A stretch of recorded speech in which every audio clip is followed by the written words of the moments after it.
লোকসভা নির্বাচনের দিন যত এগিয়ে আসছে ততই প্রচার তুঙ্গে রাজনৈতিক দলের প্রার্থীদের। বুধবার বালুরঘাট ব্লকের বিভিন্ন গ্রামে চড়া রোদে জোরদার প্রচার চালালেন তৃণমূল প্রার্থী বিপ্লব মিত্র। ভোট প্রচারে কেন্দ্রীয় সরকারের 100 দিনের টাকা সহ বিভিন্ন বঞ্চনার অভিযোগ তুলে সরব হয়েছেন তিনি। মানুষের সামনে সেই বার্তা তুলে ধরেছেন তিনি। ইন্ডি জোট ক্ষমতা এলে বিজেপির বঞ্চনার যোগ্য জবাব দেওয়া হবে বলে জানিয়েছেন বিপ্লব মিত্র। পাশাপাশি রাজ্যের বিভিন্ন স্তরে উন্নয়নমূলক প্রকল্প তুলে ধরেছেন এবং ভোট প্রার্থনা করেছেন তৃণমূল প্রার্থী।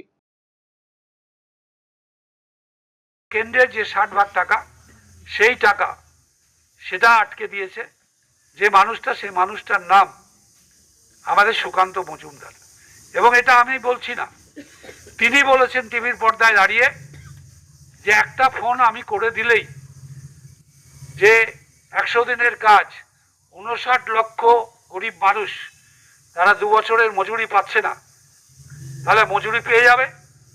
এবং এই যে 45 লক্ষ মানুষ ঘরের জন্য যাদের নাম স্যাংশন হয়ে আছে, ঘর তৈরি করতে পারবে, তারা ঘর পাবে।